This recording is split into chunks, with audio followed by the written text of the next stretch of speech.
The Great Waldo Search is the third book in the series, and it was the basis for the second video game.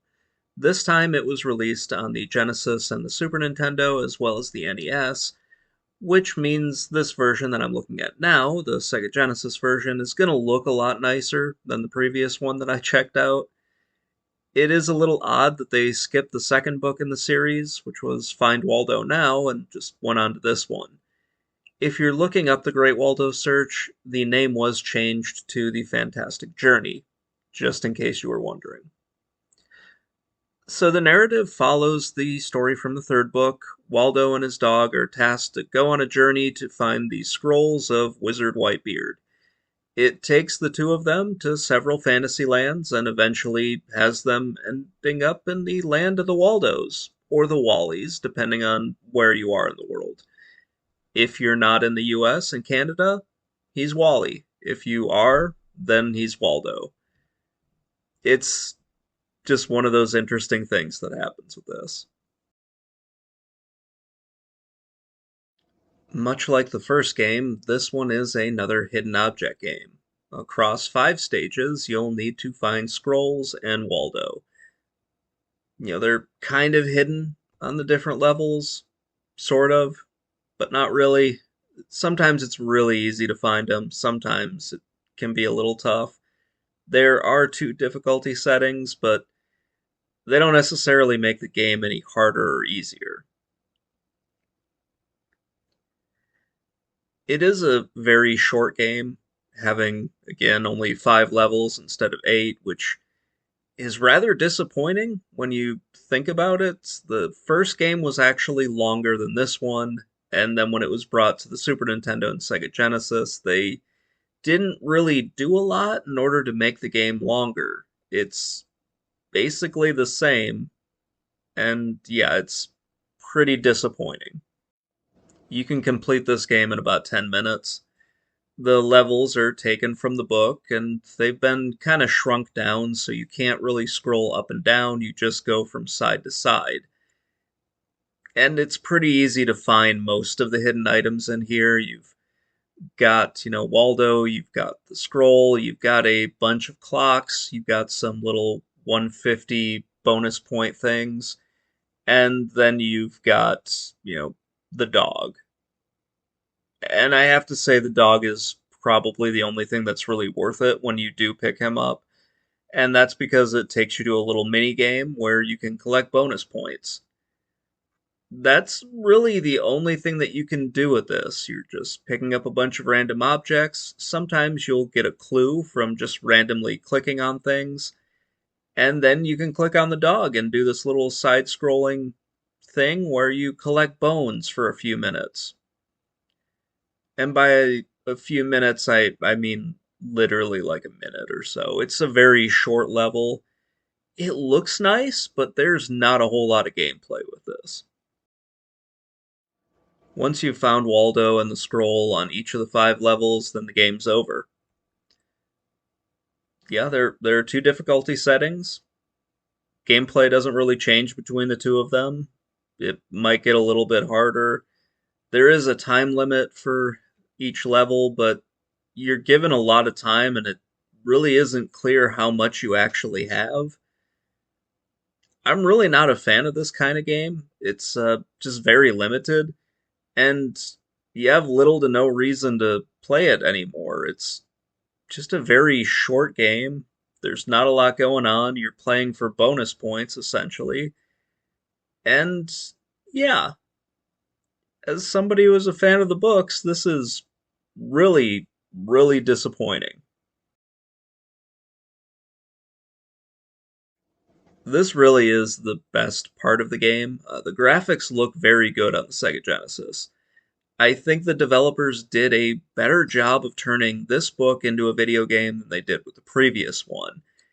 It is a little too easy on some levels to spot Waldo and the scroll. Waldo seems to really stick out on every level, with the exception of the world of Waldos or the land of Waldos.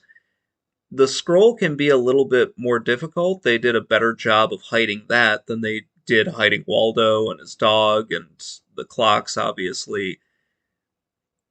There are items that are just way too simple to find. They're just right out in the open.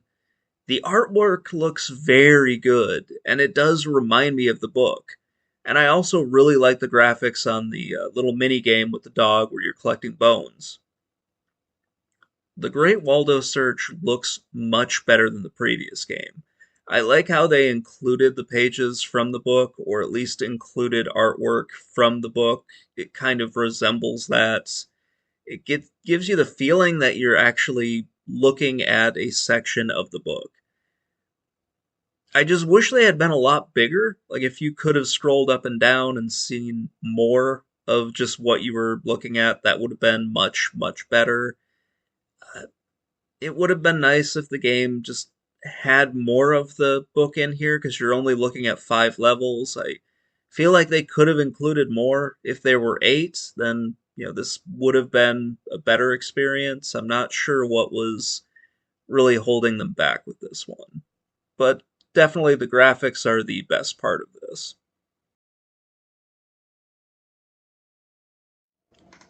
Since I was looking at the Sega Genesis version, I didn't find a whole lot of reviews for it, at least not in English. There are a few that are in Portuguese, and those are from Brazilian publications, and they seem to really enjoy this game. I didn't see any reviews from when this game was released in English. I'm sure they're out there, and I've just missed them. There are a lot from really like the 2000s and 2010s, which are understandably very low scores. I don't disagree with them on this game just not being worth the sticker price when it was released. I didn't give this a score when I reviewed it for my blog because I just don't know how to actually grade it. There's so little gameplay here that it just feels like this would have been an incredibly disappointing weekend rental, or one of those Christmas and birthday gifts that you get and you just leave it in a corner somewhere and never touch it again after you've beaten it twice, once on the normal difficulty and once on the hard. And after that you need to figure out what else to do with your day because you maybe spent a half an hour with this. It is kind of strange when I look at the review scores from like Brazilian magazines and they give stuff like this like a perfect score, or they give it like in the high eights and nines. It's strange and it kind of makes me wish I could read Portuguese just to get an idea of what they thought of when they were going through this. It would be a very interesting thing to do, but that is for a project at another time. So we're gonna just move on and wrap this up.